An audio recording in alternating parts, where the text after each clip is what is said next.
Hey guys, it's I Teach Math back with another video. Today we're going to be talking about adding or subtracting linear expressions, more so subtracting linear expressions with distributive property.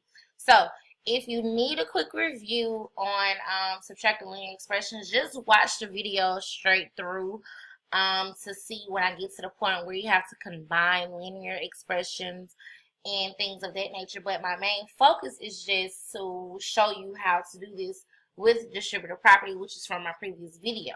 So we're going to jump right into it. A few things I want to say about this problem is it is subtracting. This is a -1. Sometimes I notice that my students, they're like, well, I thought this was a -1, and I'm like, it is a -1, but you just got to look at how you read it. 3 times x plus 2 minus 1 times x plus 3.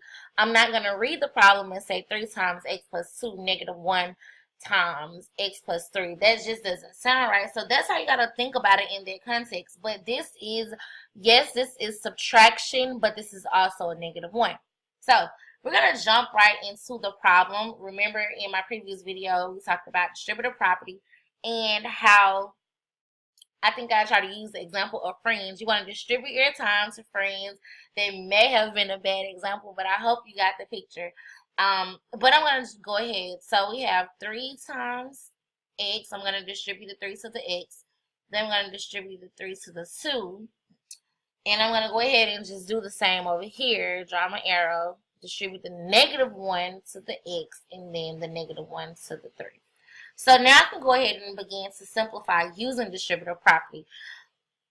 So I have 3 times x. I'm going to write it out like this for now, but once you start learning how to do it, this step will not even become necessary for you. So I put plus, but let's take it back a little bit. Excuse me. Sorry about that mistake. Alright, so that's -1 times x. I can say plus, and I will just go ahead, plus -1 times 3. And I say that because in the inside, that's, that's x plus 3. So I can typically say that. So now let's go ahead and just work the problem out. Let's simplify. So 3 times x is going to give us 3x. Anytime you're multiplying a constant by a variable, the easiest way that I could explain to my students is to put it together because it can't be simplified. It's not like we know what the value of x is, so we just put it together because we know that represents the product. So 3x plus 3 times 2 is 6 minus 1 times x. That's a -1 times x, and it's going to be -1x. And notice here that's plus -1 times 3. Well, we know that -1 times 3 is -3. And then just pretend like that is a +1. So +1 times -3 is going to give us a -3 here.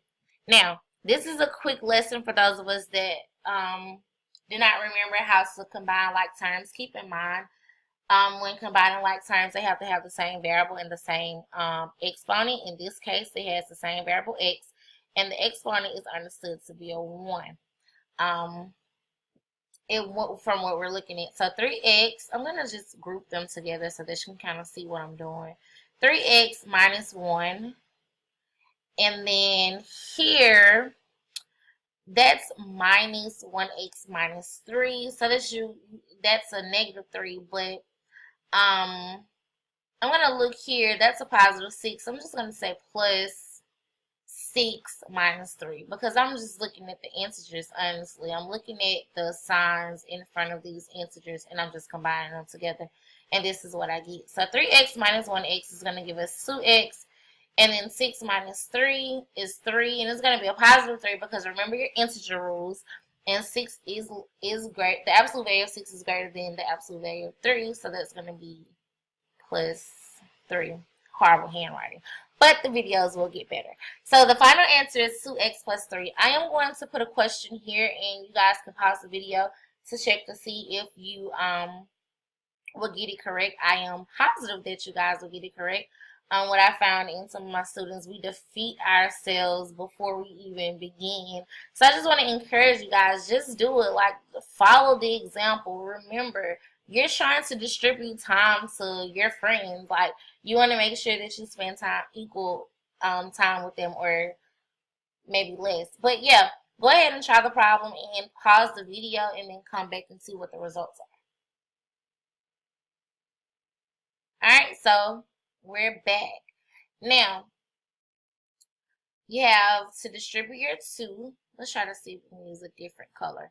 Alright, so distribute my 2. And here, you may have gotten stuck here, which is, I understand, but in future problems, you can just put a -1 until you understand that when I distribute the negative, it's just like distributing a -1. So we're going to distribute the -1 to P, or the negative sign, because I know a negative times a positive P will give me a negative P. So we're just going to distribute that, and I put the 1 here so that you could just have a physical number to look at. So anyway, if you use the distributive property correctly, you would have gotten 2P minus 12 minus 1P plus 7. And then here, this is when you have to combine like terms again. So you would have gotten 2P minus 1P, which would have given us P. And then -12 plus 7 would have given us a -5. Keep in mind your integer rules. And this is your final answer, P minus 5.